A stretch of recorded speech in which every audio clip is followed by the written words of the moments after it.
Well, Pastor Jay, thank you so much for letting us take over your office Absolutely thrilled. for the What's the Point podcast. Yeah. And honestly, when we What's the talked about doing this podcast, one of the things was it enables us to ask the question, what's the point about Sure. different things in our church? Sure.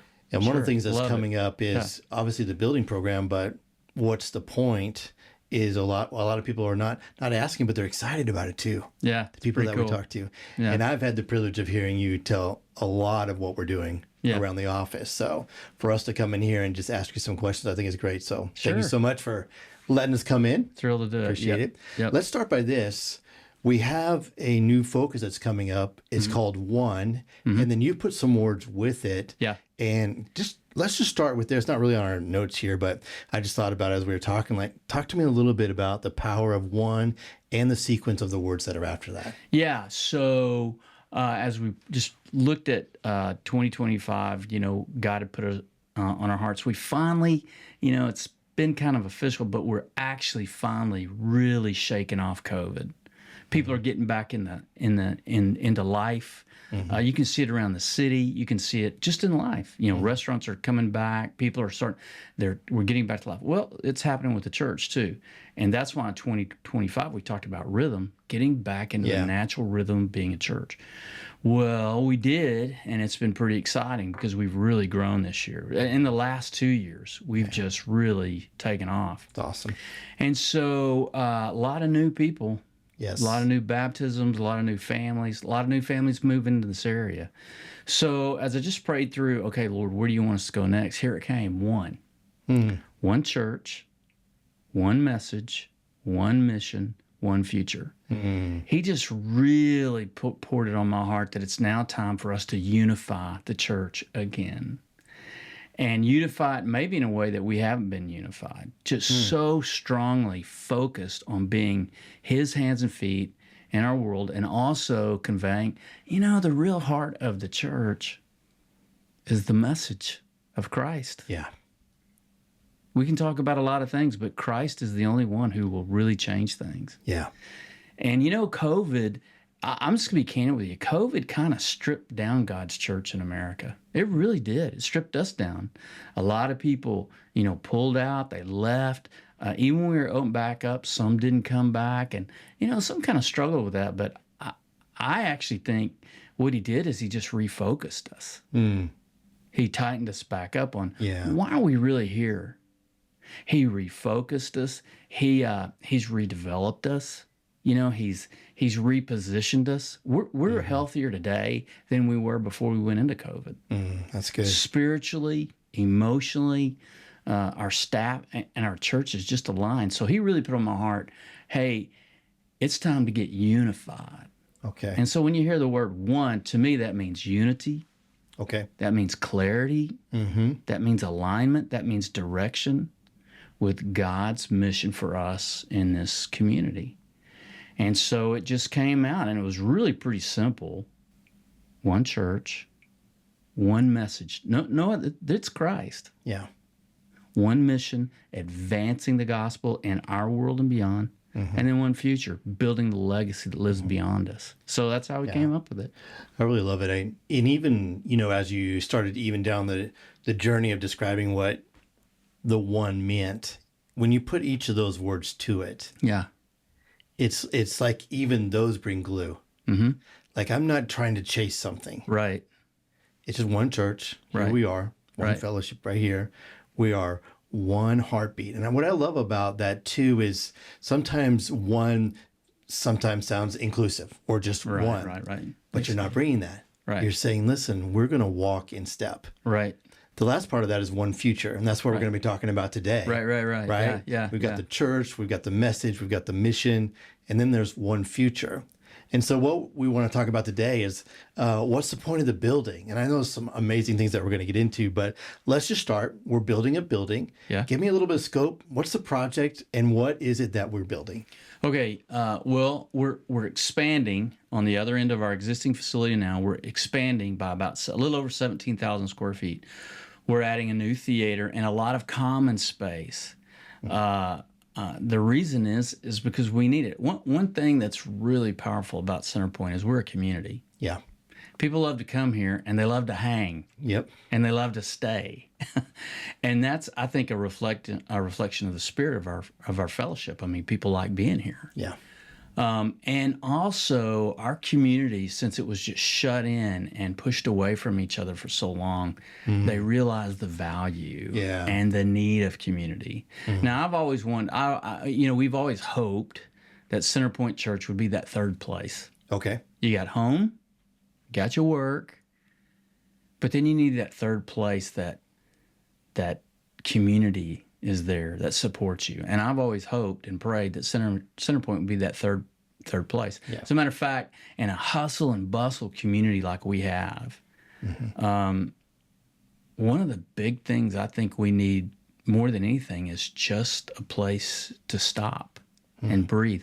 Matter of fact, in the original vision of Centerpoint, one of its descriptive statements is that it would be an oasis in the middle of a metroplex. Wow, that's powerful. Yeah. When we were raising our kids, it's just breakneck. You're always anything, and your kids are just always stressed out. You're stressed out. That's never the way the Lord meant it to be. Yeah. And I need some place where I can go that's safe, restful. I'm loved. I'm enough. Well, welcome to Centerpoint. So that's why we started Centerpoint and then built the original facilities. And now that we've come out of COVID, we're booming. We're really growing. Yeah. And we're not saturated yet, but we're going to be close pretty soon. And, when you hit a facility at about 80% occupancy, people stop coming. Because they can walk in, and I know sometimes our members get a little frustrated with me when I walk into them and they're all standing right in the front door, and I say, "Hey, love you, but can we love each other over here?" Right. Because our guests can't get in, but when people come up and they feel like it's crowded, they don't stay. Okay. And so in one of our services, we're already hitting that 80% number, and the other ones are coming along, and it's just a part of human nature. Yeah. So what are we doing? We're creating more space. 17,000 square feet. We're adding some more parking on the east end. It's going to have a bigger sanctuary, a bigger theater, because we've got to. Yeah. We have reached our lid in our main service. Now, the outlying service can always take on a few more, but it won't be for long. Yeah. And then even just the feel of space, people start feeling it and they stop coming. So we're adding, we're doubling our theater size, and we're also doubling our common size, our community space. We're also going to be retrofitting the warehouse to make, again, a community coffee shop. And we've always talked about that because people need a safe place to come and just commune. Yeah. Also, what's happening in our community is changing, in that, there's a renaissance going on in North Richland Hills. I like to say my generation, the 1.0. Right. We're starting to rotate out, and 2.0 is coming in. That's younger families with much more established, and their kids are, younger, but elementary age, and that's what's coming in.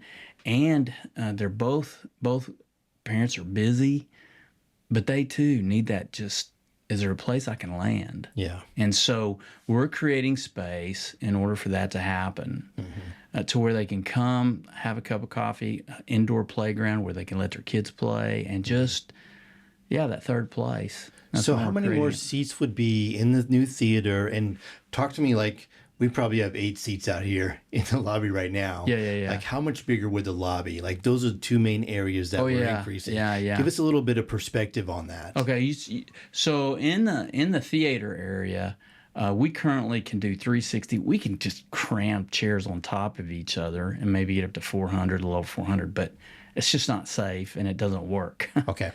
The new theater will have seating for 600 and can expand on up. We could even squeeze in 700 on holiday, season and stuff like that. And then it's still being designed to where it can add on another 100 to 200 up above later on. Okay. But that's going to relieve our number one issue right now, which is our theater. we just can't take it anymore. And I know we can sit there and look around and say, well, I can see here a chair here, a chair there. It just doesn't work that way. People don't operate that way. Yep. And so we've reached that lid, and this will resolve that. Now, I'm really excited about the common spaces. Okay. Because the common space we have right now, people just, you can stand for a few minutes, but I love you, but we got to move. Yeah. Because guests just can't find their way. Yeah. Well, here we're going to have 2 large common areas in the front of the building, and then down the side, we're calling it the family hall. Mm-hmm. And there's going to be, we've got a fireplace sitting there. We've got seating, and then we've also got the lead into the coffee shop, and down at the far end of the family area, there's going to be a littles play area. Okay. So it's just a real feel of a common area. Now, for those that might be a little bit more anxious about children being around, even the front of the building, we've got a great common area there, and one right at the front of the theater that's just a seating area that you can just go. Life groups can meet there. Small community groups can come in and sit down and go get a cup of coffee and go sit. So it's just going to be a much more open and relaxed area. Yeah. So talk to me what you feel the impact's going to be. We've got the vision. You see what it's going to be. Talked a little bit about how that's going to impact as far as maybe more space. But when you look at it as a pastor, it's beyond that. Oh, yeah. What's the impact that this expansion allows us to do as Centerpoint Church? Well, obviously grow, continue to grow, but also to continue to grow in a lot of our ministry bases too, because we use this little building up, man. Yep. I mean, for what we do is pretty amazing. There's just about every night there's something going on. Mm-hmm. But again, just like fish in a fishbowl, it only grows to a certain point. Yep. And this enhances our ability to grow that in a lot of different ways, not only just numerically, but ministry basis too. Mm-hmm. We can have more people come in and use our facilities. Yeah. Like right now, we bring in CPS. And CPS puts on a Christmas gift and giving to their clients. They use us. Yeah, it's amazing. And we're just an amazing ministry base to them. But it's still limited because we can only use so much space. Mm-hmm. So it's our Celebrate Recovery, another one. It's still limited, because we're just limited to space. But what I'm saying is, it just offers us a greater opportunity to be the third place for our city. Mm-hmm. Yeah. Because I love it when our city calls us and says, hey, can you do this for us? Or we need help. Yeah. And we say, absolutely, yes. What's hard is when they call us and we say, we just don't have the bandwidth for that. This will resolve that. Yeah. And we are a community-based church, man. There's just no question we're a community-based church.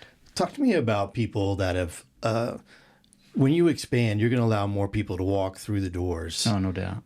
Talk to me a little bit about maybe a story, one or two, of people that they just walked through the door for maybe an event or because a community thing was here and things changed and they impacted the presence of the Lord. Oh, yeah, yeah.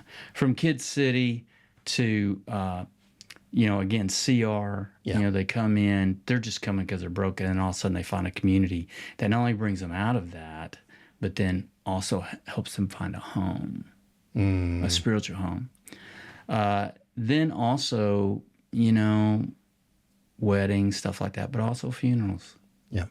We had a funeral not too long ago, and it was tough. It was hard. But so many people came. Yeah. And then all of a sudden, they found this place and these people, and then all of a sudden, the next thing you know is they're coming to church here. And then their families coming to church here, and then their friends are coming to church, and then their coworkers. Having that kind of opportunity, is pretty amazing. Yeah, Talk to me. We haven't really discussed this before on some of our stuff, but I just thought of it. Like, talk to me about naturally and spiritually how this is a center point. Oh, yeah. In our community. Yeah. But what God, if I think of the words where God says he puts a stake in the ground, where then now the tent can be enlarged from that stake that's in the ground. And we haven't talked about it much, but man, I just thought about it. So talk to me about that. Well, What a lot of people don't know, I didn't even know. I'd love to sit here and say, boy, we just had such great vision. Right, We right. didn't. We're just, God, where you want us to go? And we landed here. And when you look in the center, when you look at North Richland Hills and you look at the center of it, we're it. Amazing. We're located right at the crux point of this city, which is pretty fascinating. We didn't know that.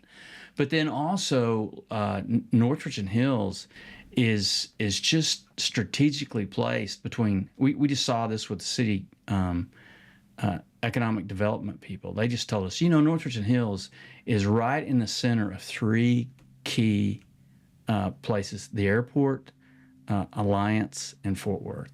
They said we are in the center point of 1.2 million people. Wow. And that means that's what we've got access to. That's what the city is really working on, trying to bring in more restaurants, trying to bring more people there. Of course, we got the train station right across the street. They put it there strategically. A bus route's going to start running there. People are using it to go to the airport. We're right at the center of, I guess you could say, activity. Yeah. But then what is also cool is, I love this about our church is, man, we're just a stirring stick.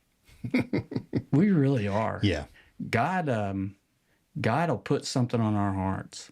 And you've been in church life.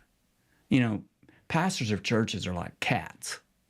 You can't get them to agree on anything and go in one direction on anything. It's very true. But the thing is that the Lord has just always put things on our hearts that we just did. Refresh, for the underprivileged. And you know what happens? It rallies churches. I can get pastors. I now have such a cohort of pastors in our city that I can call one of them and say, hey, I need you to take care of that school. And they do it. Just recently, when SNAP benefits were run out, one of the schools down in the south part of our city called us and said, can you help us? Okay. I said, I think I can do one better. I called two of our partners down there. They both took care of that school. That's awesome. They just said, absolutely, Pastor, we got it. I think God has used us to unify his big C. Yes. And now, for those who know or those who may not know, now he's put the homeless teenagers and homeless children. Yeah, we've got homeless children here in our school district. Yeah. I just found out about it 2 years ago. Well, we're on it. We started this ministry called The Bridge, and here comes the churches again. They're starting to pass. It's an amazing thing. I've come to find out that pastors will unify around children and students. And so I believe that God has called us to be the center point of his church. Yeah. And help just stir it up. Yeah. Keep them moving. Keep us doing what we should be doing. It's so powerful. It's an awesome responsibility too. I mean, when you think about it, right? And then you have to think, well, if it's his idea, then he gets to work through us, right? Which is powerful. Just keep going. I want to talk a little bit about the leadership. Who's going to be leading this One Future campaign in the building? Well, as far as leading the whole campaign, we've got a team that's doing that, staffers predominantly, and some volunteers. And it's kind of being coached and coordinated by one of our staffers, and it's really good. And so we'll be doing as a team. A lot of times they bring in you bring in outsiders, professionals, all that stuff. And we just really prayed about it. And we said, we're the leadership of this church. Yeah. We don't need a hired hand to do this, and we shouldn't do this. Yeah. We're the pastors, so we'll lead. That's good. And so I, along with Dusty and the executives, we're the spear tip, and we'll be leading the church through this. And when it comes down to the building side of things, well, my history and my background is construction development. Before I went in full-time ministry, this is what I did. Right. Now, to do this as a pastor is brutally hard because you're trying to keep the church, headed forward while you're trying to run the contracts of a contractor and an architect and an engineer and all the subcontractors of, AVL and stuff like that. So it's very, very demanding. As a matter of fact, a lot of pastors quit after they get it done. I don't know. I've never understood that. You got through the hard work and then you left. Yeah. But we've done this already 3 other times. Okay. So successfully, it's happened. We pulled it off. So what I'm going to do is I'm going to be focusing on the development side because that's my strength. Okay. And then fortunately, I've got Dusty and the execs that can help us stay focused as a church, fulfilling our ministries. And of course, I'm right in the middle of that. I'm still going to be preaching. I'm not going anywhere. And Dusty and I have been very grateful. God sent him. God sent you, Elton. Thank you. He did. I'm And he grateful. sent Tamara. Amen. I prayed, God, I can't pick the right people. So I'm just going to ask you, the Lord of the harvest, to send them. And he did. And Dusty and I have just got a great partnership. We think a lot alike. We know how to communicate alike. We write message series together. We've written this whole thing together. And so so that's how it's going to be managed. Yeah. I'm going to be using my strength. They're going to keep managing. I'm still going to be here leading. I just don't have to carry all the spiritual, management. Yeah. So and it helps a as lot. you know, those meetings have been awesome. Yeah. When we get together, obviously you guys have done a couple of years worth of, prep for messages and all that type of stuff. Fantastic. I do want to go just a little bit deeper. Tell me a little bit about your experience in the engineering and construction management. Yeah, so I graduated from Texas A&M in this field, in real estate and development.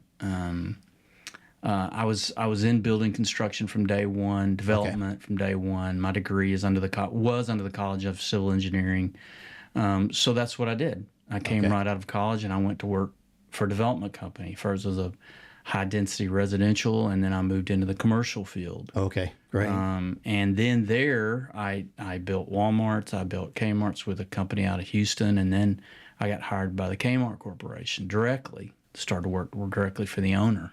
Oh, wow. And then I started doing developments, Kmart developments, all across the country. Okay. So I would go in and I would work with real estate, with the cities. I'd also hire architects, hire engineers, do self-development, get it all done, and then we'd usually sell the facility to someone. Wow. So That's I've great. been doing that for 14 years before I came into the ministry. So an architect drawing is Piece just of like cake, reading the Bible to you a little bit. Yeah. Right. It's the second Bible, and No, it's good. and of course understand the contracts, and that pays a tremendous dividend. It's huge. Because most pastors don't go that journey. They go straight into school. So you usually got to find somebody to do that. Yeah. And it also helps the contractor and the architect because they can actually speak to somebody that understands the language and what they're looking for. Yeah. So. And there's so much preventative stuff that happens. Oh yeah. Because of that too, that you're not stuck in a bad spot. So Yeah. I think it's a gift mix that you have. I think it's awesome. So talk to me, what's the overall cost of this project? It's still in process, but we what you got to do is you got to get the whole scope defined, and we've just got that done. Okay. Just a couple of days ago, we got that done. Now we know this is what we're building. Now, that's happened through some preliminary costing and some design, and it's called schematic drawings, but we finally nailed that down. And it looks like it's going to be somewhere. I think it's still going to come down because we haven't selected materials, and so there's still some cost, value engineering, VE is what we call value engineering, still to be done. But it'll probably be the building will probably be somewhere around $5.5 to $6 million. It looks like it's going to be around $319 a foot. Okay. Which 2 years ago was $500 a foot. Okay. So prices are really coming down. Yeah. Wow. Praise Interest God. rates are starting to come down. Well, so is pricing. All the materials have finally caught up. The contractors are slowing down.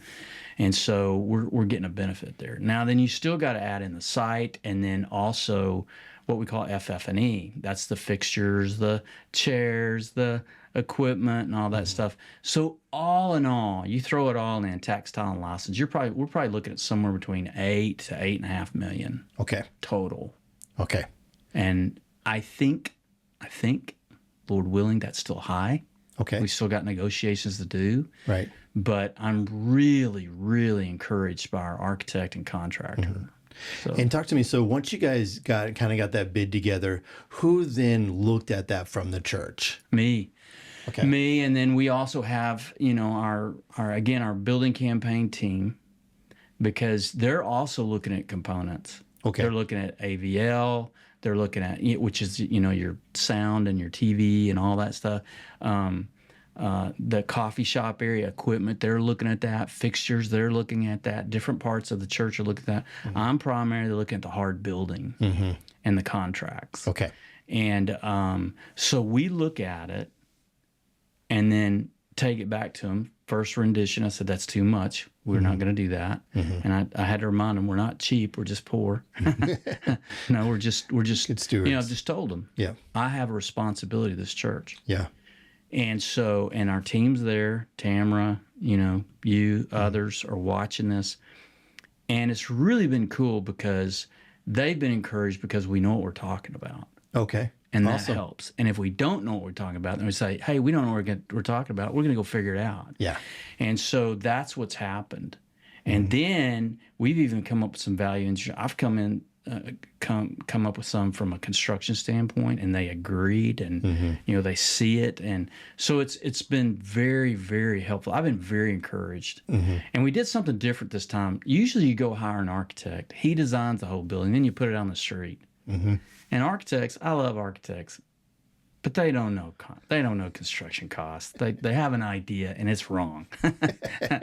So what we did this time is we brought in a contractor. As a matter of fact, they knew each other. Oh, okay. Matter of fact, they both recommended each other. Oh, that's great. And so I brought them together, and we started talking, and we have built an amazing relationship. And they're grateful because we're talking about it on the front end instead of the back end. I gotcha. And so this is where real cost control comes in. I'm a stickler on detail. Like, I'm driving them nuts. We did a plan review the other day, 3.5 hours. I went over every page. But we were able to find so many different ways that we could save value and maintain our appearance. So what's happening doing it this way is we're controlling cost before the very first shovel gets put in the ground. Wow. Which is a much better way. And actually the contractor's really appreciating it too, because, he knows what he's building. Yeah. Now the other side of it, I've had to tell the staff, okay, we've got all our programming here. Is this what you want? And is this what you need? And they have come back and said, that's it. I said, okay, good, because that's all you're going to get, That's good. because that's how you control cost. Right. And so we just finished up the schematics.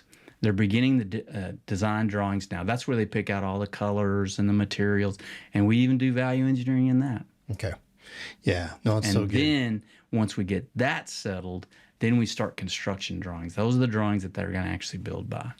And talk to me a little bit. Where have the elders been in this sequence with you? Yeah. The church needs to know how we manage our money every month. Well, first of all, the elders also have another group that the church serves the church in an amazing way. They're called the board of directors. Okay. The board of directors work for the elders, and what they do is they handle legal and financial affairs. They watch every dime spent. It's good. They make recommendations on where money is put, and they make recommendations to the elders. Now then, after they have their monthly report meeting, then they report to the elders, and then the elders do the same thing. They look at the board and they look at all the recommendations. They look at the numbers. So cost controls are watched all the time. That's excellent. Not only from just an operating standpoint, but also from the building standpoint. And they've been watching too. The elders have been watching too. Let's see our growth. I have to report to the elders every month the state of the church. I mean, they all see it because they're living it. Yeah. But every month I have to sit down with them. We have our monthly meeting, and I have to explain to them the state of the church, how we're doing financially, how we're doing staff-wise, how we're doing with decisions, how we're doing with missions, I have to report to them. So they're watching this all the time. And of course, they advise me. They also give direction. Hey, this is what we're going to do. We're going to make this move, and we agree with that. So they've been watching this all along. They've been watching us grow again. Okay. Wow. They've been watching us take the next steps. Yeah. And so we as a collective body have said, okay, it's now time to start moving again. Yeah. And as we go through this, it'll still remain the same. Okay. Every month, the board of directors will be watching. Every month, the elders get reported to, and they will make decisions. Yeah. So No, that's great. So the people that are listening to this podcast or watching us, they're stirred inside. yeah, I love where we're going. yeah, and now there's opportunity and invitation to give, to partner Yeah. with what we're doing. Yeah. What does meaningful participation look like? Talk to us a little bit like, how do I find that Yeah. as a member of CPC? Yeah. Well, first of all, pray. Second thing you need to do is pray. And at the end of all of it, pray again. Pray, man. We need this thing saturated in prayer. Amen. And as a family, I was asked this the other day by a family. How do I participate in this? Yeah. I said, first of all, have your family start praying. Talk to your kids about it. This is God's spiritual home. Yeah. This is something that's going to transcend us. Yeah. I mean, again, and I've talked about this a little bit. There are only two things in history that have withstood everything. Okay. Nations have come and gone. Yeah. Leaders, philosophers, they have come and gone. Corporations have come and gone and will keep coming and going. Whoever would have thought Sears would disappear, it did. Yeah. I'm just saying that they do. There's only two things that have stood time forever and still change things: the birth and the death of Jesus Christ. It's his church. Amen. That's it. Within 4 generations, sociology has said our names won't be remembered. Yeah. But his kingdom will. Yeah. So I encourage parents, I encourage everyone, first of all, pray. This is part of an eternal journey. Yeah. This is divine stuff. God's watching this. Mm-hmm. Man, I've seen Kmart's come and go already. Sure. I've seen those buildings change hands a million times, get torn down, rebuilt. Some malls that we thought would never go away are gone. That's just human stuff. Yeah. God's eternal kingdom never goes away. Yeah. And I know some people say, "Oh yeah, that church, it's not exciting anymore," but it was a church and it's God's footprint and made a difference. You go to Europe, people still walk into the old churches. They say, "There's no church here." Yeah, but it still speaks of the greatness of God. Yeah. It's part of his legacy. So anyway, I just encourage people, first of all, start praying. God, what do you want me to do? How do you want me to join this journey? Mm-hmm. How am I this member in this moment with this movement? How? Yeah. Talk to your kids about it. Pray. Yes. And then step in. Now, obviously, one obvious way is by giving to it. Help us make it happen. Mm-hmm. Regina and I have done this 4 times. It hadn't made sense yet. It doesn't. But looking back, it's perfect sense. God takes care of it. But start to pray. Now, we're going to talk about this in detail in February, and everybody will know all the details. I'll have all the plans done. And right then, I'll give some very specific directions on here's what you might consider. Okay. And it'll be stuff like maybe you want to give a one-time gift. Mm-hmm. Maybe you want to do it out over your paychecks. We tithe. Yep. I mean, tithe, 10%. Mm-hmm. Regina and I, God's been good to us. We do more than that. But and she taught me, we're going to trust God. Mm. And man, she's been so right because he's faithful. But we tithe. But this is a gift beyond that, though. Mm. The tithe is what does the ministry. Yes. This is about investing in legacy. Mm-hmm. You see, the house that you live in, the house that I live in, that's not our legacy. Yeah. One day, somebody else is going to own it. Maybe your kids, somebody, but within time, somebody else is going to own it. And they won't remember who lived there. Yeah. And they probably won't water your plants. Yeah. They'll probably repaint your cabinets. Yes. The legacy will be forgotten. This is eternal legacy. 50 years from now, people are going to be giving their lives to Christ and getting baptized. On this piece of property. Yep. Still going to be making a difference for God's kingdom right here at this center point location. Yeah. Whether we're here or not. We're here today because a group of people sacrificed. We're living on the shoulders of someone else today. Yeah. Yeah. And this is our turn. Yeah. For our great-grandchildren, their friends. This is setting them up for the day they come to Christ. So yeah, I would encourage you to start praying. Talk to your kids about it. Talk out loud. Hey, man, that crazy bald-headed pastor, man, he wants us to do something for God. Yeah.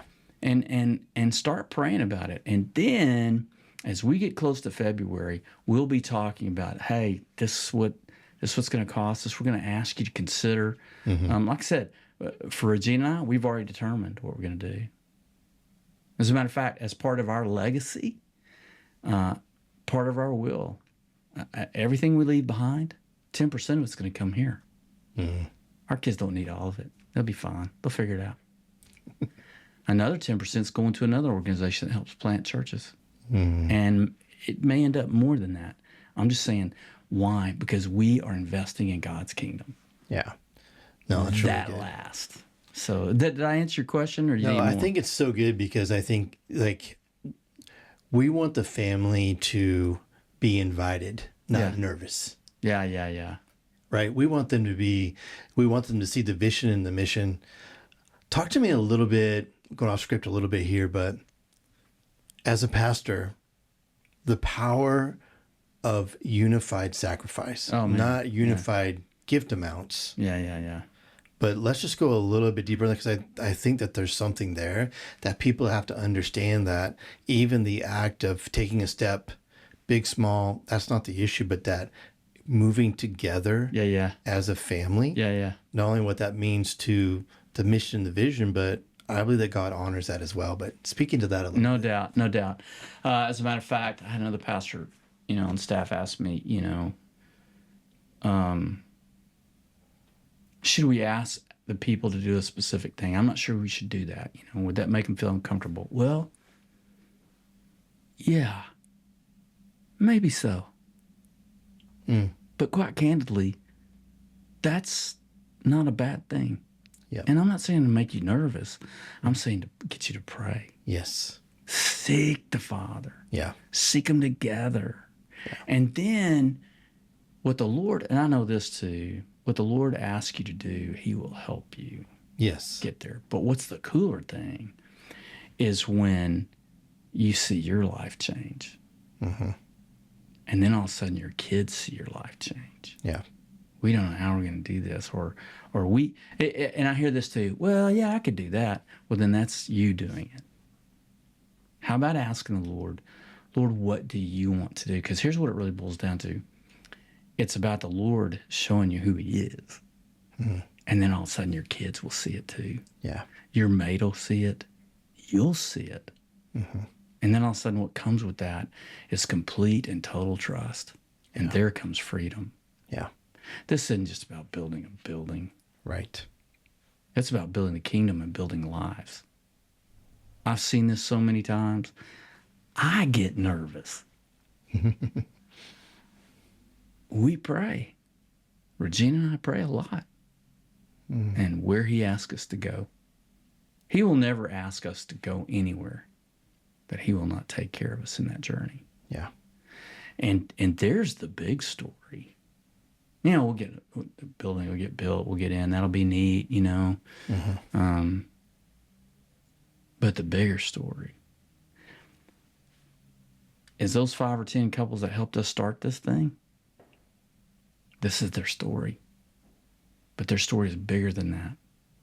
They know the Lord in ways that you can't know until you got to step into places where He asks you to step. Yeah. And He'll be there. It's like He meets you in the risk. Oh, man.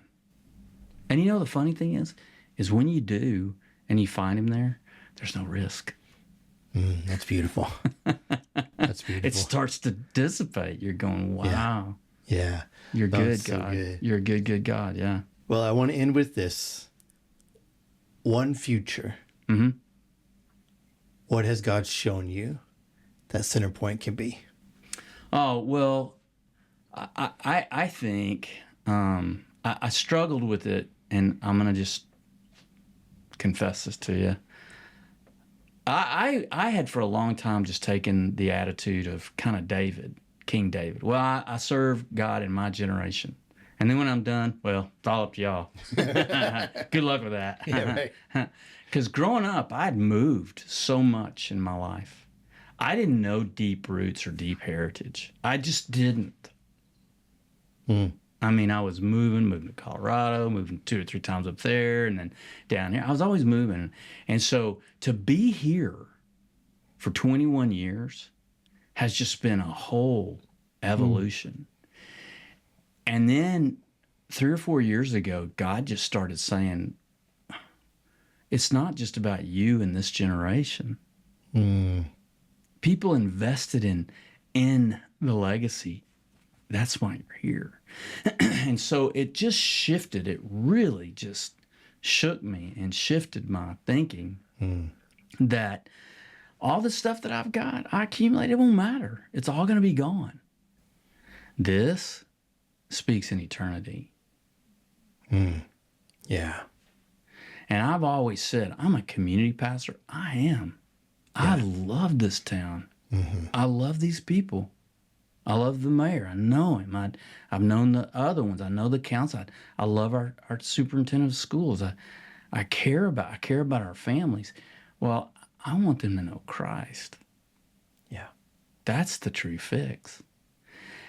And just honestly, I think Centerpoint Church is the best hope this city has. And the reason is because we are interested in here. Not just, Yep. Y'all come here. Yeah. We're interested in here. Yeah. It is in our DNA. God put it there. Yeah. And so, I think, numbers, you can do numbers and we'll double and all that stuff. But bigger than that, I think our ministry, our footprint, our impact in the city. Yeah. When I came here and we first moved here, I just really prayed, God, let us not just live off the city, but let us change it. And I believe we have. And I believe we're going to continue to do even that more. Yeah. I love it when the city officials or people starting to run for city spots or even state and national spots call us and ask us, hey, would you support us? Yeah. Can I use your name? Yeah. Well, it's not just my name, it's our name. Yeah. And you got to be sensitive to that. We're not just going to give it out. But I think that's the influence that God has granted us. Yeah. And so I see that in 15, 20 years, us just being bigger in that way. It's kind of one of those things that we need to ask Centerpoint, or we want to get Centerpoint's wisdom in this. And just our people. Yeah. Our people in the community make a huge difference. Yeah. So I see that still happening. I see baptism. I had a personal, I know this sounds a little silly, but I had a personal goal when I started the ministry. I wanted to baptize 1,500 people. And I did. Well, I hope the ones that follow me will baptize 15,000 people. How cool would that be over time? Amazing. Just the legacy. Yeah. So, I don't know if that's exactly what you're looking for, but I see us as truly, we were just talking about, we're built on a hill. We're built on the side of a hill. Yeah. I truly do see us as a light on the hill in this city. I want to end with this, and I know that you believe this. Just give a challenge to the CPC family. What's their vision? Ooh, that's good. Yeah. What is your vision? I think one of the heartbreaking things to me is I came to realize that people in faith live life looking at two things. Either one, they just look at the mirror all the time. Yeah. If you really look at people in church, a lot of times they go to church just for what is in the mirror. Or the other part of it is to look through a window. Lord, what do you see out there? Yeah, that's good. And who do you want? And then use me to do it. Yeah. We're very fortunate. Well, I say we're fortunate. I think God just strategically put it this way. We are at a hub of this city. Yeah. And we came into an old eclectic city that actually had begun a renaissance. Most churches moved out of here. They always moved north. They moved to the new the new growth, and let's go there. And God didn't have us do that. He had us stay here. And even one of our church plants down in Richland Hills, everybody left Richland Hills. Well, there's still people there. The churches, I mean. Yeah. There's still people there. Yeah. And now I think with the Renaissance going on, I just know God had it planned. Yeah. And I think there's bigger, there's better, there's, all that. But I truly do believe God created Centerpoint to be at the center point of this city and to be a community church for this city. Yeah. And I hope our people see that too. Yeah. We've got a great church. We got a great people, so generous, Yep. so kind. And I know it's asking a lot to choose to become more, but I think God wants us to be more. Yeah, me too. I think our city needs us. Yeah. Well, thank you for letting What's the Point podcast interrupt your day and come into your domain. Yeah. Although I think Jordan did a great job making us look at it. Thank you, Jordan. He's a rock star, man. Another story. Another great story of Centerpoint. Just so blessed. Yeah. To have him and his family. Just that's really why we true. do this. Yeah. Yeah, that's really true. Thank you very much, Pastor Jay. I appreciate it. You bet. Thank you.